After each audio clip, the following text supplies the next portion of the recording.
Hello friends, क्या हाल चाल। उम्मीद है मस्त होंगे। आज अपन बात करने वाले हैं संसद के बारे में जो है इम्पोर्टेंट फैक्ट अपन देखने वाले हैं। अभी जो नया संसद भवन का उद्घाटन हुआ था, ठीक है, बहुत पहले हुआ था, लेकिन अभी हाल ही में जो है उसमें सत्र चल रहा है, तो इसलिए जो है अपन इम्पोर्टेंट फैक्ट उनके देखने वाले हैं। तो आइए जो है वीडियो पे अंत तक बने रहिएगा आप। संसद की बात करें तो संसद का जो संविधान में उल्लेख है वो है 79 के अंदर। अनुच्छेद कौन सा है? 79 नंबर में जो है संसद का उल्लेख किया गया है। और संसद के जो है कितने अंग होते हैं, कितने सदन होते हैं, आज कन्फ्यूजन दूर हो जाएगा आपका, नो टेंशन रहिएगा। संसद की अगर सदन पूछे तो लोकसभा राज्यसभा होते हैं, मतलब सदन जो दो होते हैं वो दो होते हैं संसद के, ठीक है। संसद के अंग अगर आपसे पूछे तो संसद के 3 अंग होते हैं। जो राष्ट्रपति होता है, राष्ट्रपति साहब जो है उसमें शामिल होते हैं। द्रौपदी मुर्मू जो है वर्तमान में राष्ट्रपति हैं। तो संसद के जो अंग पूछे आपसे तो लोकसभा और राज्यसभा और एक राष्ट्रपति जो है अंग है। 3 अंग होते हैं। और जो सदन होते हैं वो लोकसभा और राज्यसभा, जो निम्न सदन और उच्च सदन जो होते हैं, ये 2 सदन होते हैं। संसद का उल्लेख 79 या 79 जो है अनुच्छेद में है। और लोकसभा का जो अनुच्छेद है वो है 81 और राज्यसभा का जो अनुच्छेद है वो है 80। तो आपको ध्यान रखना है, लगातार अनुच्छेद है 79, 80 और 81, ठीक है। 79, 80 और 81। तो संसद पहले संसद है 79 नंबर में। स्थायी सदन है राज्यसभा, विघटित नहीं होती, ठीक है, विखंडन नहीं होता इसका, तो 80 के अंदर है। उस जस्ट आगे जो 81 में है वो है लोकसभा। संसद के अंग होते हैं 3, लोकसभा, राज्यसभा और राष्ट्रपति, और सदन होते हैं 2, लोकसभा और राज्यसभा। आइए नेक्स्ट आगे चलते हैं। बहुत सारे फैक्ट मैं आपके लिए लेके आया हूं, अंत तक जो है बने रहिएगा।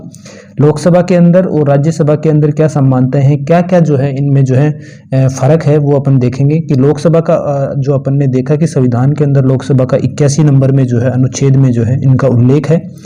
लोकसभा जो होता है ये निम्न सदन होता है, ठीक है।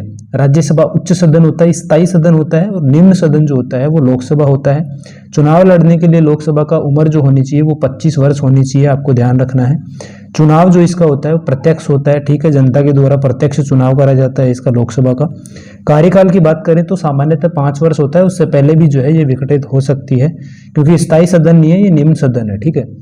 सदस्यों की बात करें तो वर्तमान में जो इसमें सदस्य हैं वो 552 थे, ठीक है। लेकिन जैसे ही 104वां संविधान संशोधन हुआ तो जो 2 एंग्लो इंडियंस जो मनोनीत करता है राष्ट्रपति, वो समाप्त कर दिए गए हैं 104वां संविधान संशोधन से, आपको ध्यान रखना है। तो वर्तमान में अधिकतम सदस्यों की मैं बात करूं तो 550 सदस्य हैं, ठीक है।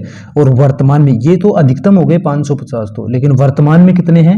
तो वर्तमान में 543 हैं। पहले वर्तमान में कितने थे? तो पहले थे 545, लेकिन इसमें 2 सदस्य जो है अपन एंग्लो इंडियंस को जो है हटा देते हैं, क्योंकि 104वां जो संविधान संशोधन है उसके अकॉर्डिंग जो है इसको समाप्त कर दिया गया है। जो 2 एंग्लो इंडियंस जो राष्ट्रपति चुनता था वो समाप्त कर दिए गए हैं। 104वां संविधान संशोधन, ये भी आपको ध्यान रखना है। तो फिर से देखिएगा, पहले जो अधिकतम सदस्य थे वो 552 थे, उसके अंदर जो है 2 सदस्य जो है हटा दिए 104वां संविधान संशोधन से, समाप्त कर दिया उनको, एंग्लो इंडियंस को अब नहीं जो है मनोनीत करते हैं।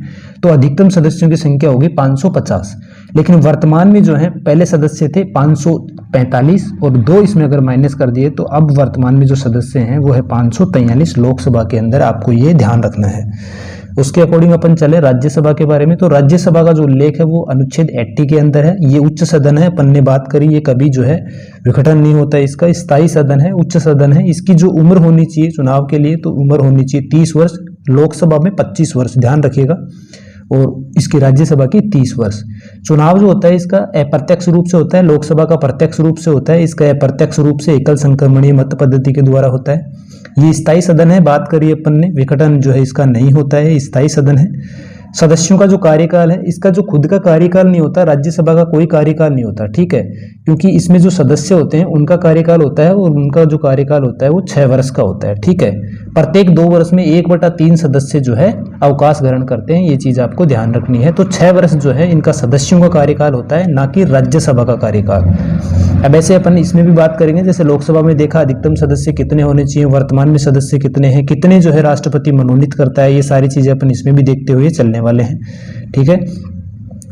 तो राज्यसभा की बात करें तो राज्यसभा के अंदर जो अधिकतम सदस्यों की संख्या है वो 250 है। 250 जो है वो अधिकतम सदस्य संख्या है, लेकिन वर्तमान में जो है इसमें 245 सदस्य हैं, ठीक है। अधिकतम 250 है और वर्तमान में 245 45 है। बात करें 12 जो सदस्य हैं इसमें मनोनीत करता है कौन करता है, राष्ट्रपति जो है मनोनीत करता है 12 सदस्य, ये चीज आपको ध्यान रखनी है, ठीक है। और 233 सदस्य हैं वो निर्वाचित होते हैं, ये चीज आपको ध्यान रखनी है, ठीक है। 12 सदस्य जो मनोनीत करेगा राष्ट्रपति, उनका जो संबंध होता है वो 4 क्षेत्र, ये जो है सिक्वेंस से दिए जाते हैं। 4 कौन कौन से क्षेत्र हैं, ऑप्शन में 3 दे देता है, चौथा गलत देता है, आपको जो है सेलेक्ट करवाता है कि गलत कौन सा है, ठीक है। तो ये जो क्षेत्र हैं साहित्य से, कला से और विज्ञान से और समाज सेवा से, ठीक है। कौन कौन से हैं, राष्ट्रपति जो मनोनीत करता है राज्यसभा में 12 सदस्य, ठीक है, तो वो उनका जो संबंध होता है वो साहित्य, कला, विज्ञान और समाज सेवा, इन 3 से जो है इनका संबंध होना चाहिए, ये चीज आपको ध्यान रखनी है। उसके अलावा अपन बात करें कि लोकसभा का जो है फर्स्ट अध्यक्ष कौन था, जो पहला जो अध्यक्ष था वो जीवी मावलंकर था, ठीक है। गणेश वासुदेव मावलंकर जो है इसकी फुल फॉर्म है, जीवी मावलंकर आप बोल सकते हैं, अध्यक्ष पहला था। वर्तमान में आपको बताना है कि ओम बिरला साहब जो है वो अध्यक्ष हैं लोकसभा के, कौन है, ओम बिरला साहब जो है वर्तमान में जो है लोकसभा के अध्यक्ष हैं, ये चीज आपको ध्यान रखनी है, ठीक है। उसके अकॉर्डिंग चलें अपन राज्यसभा के अंदर देखें तो फर्स्ट जो अध्यक्ष, राज्यसभा का जो अध्यक्ष कौन होता है, मतलब सभापति जो कौन होता है, तो उपराष्ट्रपति होता है। आपको सबको ध्यान है कि उपराष्ट्रपति जो होता है वो राज्यसभा का पदेन सभापति होता है, और इसका उल्लेख किसमें है, क्योंकि उपराष्ट्रपति का जो पद है वो तो 63 के अंदर है, अनुच्छेद की बात कर रहा हूं मैं, है ना, अनुच्छेद की बात करूं तो ये जो उपराष्ट्रपति का पद है ये तो अनुच्छेद 63 के अंदर है, लेकिन मैं बात करूं कि उपराष्ट्रपति जो होता है वो राज्यसभा का पदेन सभापति होता है, ये उल्लेख जो है अनुच्छेद नंबर 64 के अंदर करा हुआ है, ठीक है। 65 के अंदर कार्यवाहक राष्ट्रपति का उल्लेख है और 64 के अंदर जो है राज्यसभा का पदेन सभापति कौन होगा, तो वो होगा उपराष्ट्रपति। और पहले उपराष्ट्रपति कौन थे, तो सर्वपल्ली राधाकृष्णन जो साहब थे अपने, वो जो थे पहले उपराष्ट्रपति थे, ठीक है। तो ये जो है इनके अध्यक्ष हो गए उपराष्ट्रपति पहले राधाकृष्णन। और वर्तमान में कौन है, जैसे ओम बिरला साहब जो है अपन ने लोकसभा में देखा, तो वर्तमान में कौन है, तो वर्तमान में जो है जगदीप धनखड़, जगदीप धनखड़ जो साहब हैं अपने राजस्थान से, झुंझुनू से बिलोंग करते हैं, ये अभी वर्तमान में जो है उपराष्ट्रपति हैं, और ये राज्यसभा के पदेन सभापति हैं अनुच्छेद 64 के अकॉर्डिंग, ठीक है। ये चीज आपको ध्यान रखना है, कंफ्यूज नहीं होना है। 63 के अंदर जो है वो उपराष्ट्रपति का पद है कि एक उपराष्ट्रपति होगा, ये इसके जो है उल्लेख है 63 में। उपराष्ट्रपति राज्यसभा का पदेन सभापति होगा, इसका जो उल्लेख है वो 64 के अंदर है। और कार्यवाहक जो राष्ट्रपति हैं वो 65 के अंदर, जो 65 के अंदर जो है कार्यवाहक राष्ट्रपति का उल्लेख है, ये चीज आपको ध्यान रखनी है। आगे दोस्तों अपन देखते हैं कि नया जो संसद भवन है उसकी भी अपन बात करते हैं, उसमें कौन कौन से जो है इंपॉर्टेंट फैक्ट बन सकते हैं, तो आइए उनकी भी अपन बात कर लेते हैं। नया जो संसद भवन है उसका उद्घाटन कब हुआ था, तो उसका उद्घाटन हुआ था 28 मई 2023 को नरेंद्र मोदी साहब ने जो है, अभी वर्तमान में जो प्रधानमंत्री हैं नरेंद्र मोदी, उन्होंने जो है 28 मई 2023 को जो है नया संसद भवन का उद्घाटन किया था। और इसी डेट को क्यों किया था, ये चीज आपके दिमाग में आएगी, तो इसी दिन जो है इसलिए करा था क्योंकि 140वीं जयंती थी वीर सावरकर जो थे, इनकी जो है क्रांतिकारी थी ये वीर सावरकर, और इनकी जो है 140वीं जयंती थी, इसलिए जो है 28 मई 2023 को जो है प्रधानमंत्री नरेंद्र मोदी ने नए संसद भवन का जो है उद्घाटन किया था। आकार की अगर मैं बात करूं तो त्रिभुजाकार जो है इसका आकार है, पहले गोलाकार था संसद भवन का आकार, और वर्तमान में जो है नया जो संसद भवन है उसका त्रिभुजाकार है, त्रिभुज की शेप में है। वास्तुकार की बात करूं, विमल जो पटेल हैं इसके वास्तुकार हैं। कंपनी कौन सी है जिसने निर्माण करा है, तो टाटा कंपनी है। किस प्रोजेक्ट के तहत जो है निर्माण हुआ है, तो सेंट्रल विस्टा प्रोजेक्ट। ध्यान रखिएगा, बहुत बार एग्जामों में पूछा गया है कि नए संसद भवन का जो निर्माण हुआ है कौन से प्रोजेक्ट के अकॉर्डिंग हुआ है, तो ये जो प्रोजेक्ट है सेंट्रल विस्टा प्रोजेक्ट, और टाटा कंपनी ने करा है। वास्तुकार है विमल पटेल, आकार त्रिभुजाकार, ये चीज आपको ध्यान रखनी है। अब मैं बात करूं नए संसद भवन में जो लोकसभा जो सदन है, संसद के 2 सदन अपन ने बात करी ऊपर की संसद के जो है 3 अंग होते हैं, 2 सदन होते हैं, लोकसभा राज्यसभा। 3 अंग के अंदर जो है एक राष्ट्रपति शामिल हो जाता है, ठीक है। संसद का उल्लेख 79 के अंदर है, और राज्यसभा का जो है 80 में है, लोकसभा का जो है 81 में है, ये अपन ने बात करी। तो जैसे सदस्य जो क्षमता है, मतलब लोकसभा जो है उसमें कितने सदस्य जो है बैठ सकते हैं, क्षमता कितनी है, तो लोकसभा के अंदर 888 जो है सदस्य बैठ सकते हैं, इतनी क्षमता है नए संसद भवन के अंदर। और इसका जो प्रतीक है वो मोर है, ठीक है, मोर है, आप ध्यान रख सकते हैं। सदस्य क्षमता जो है राज्यसभा की मैं बात करूं तो इसमें जो है 384, ठीक है, 384 जो है सदस्य बैठने की क्षमता है और इसका जो प्रतीक है कमल है, ये चीज आपको ध्यान रखना है। ऐसे आप याद कर सकते हैं कि लोकसभा जो है ये स्थायी सदन नहीं है, निम्न सदन है, ठीक है। तो मोर जो है कभी भी उड़ सकता है, ठीक है, ये जो है मोर कभी भी उड़ सकता है, तो ध्यान रखिएगा जो प्रतीक है इसका मोर है।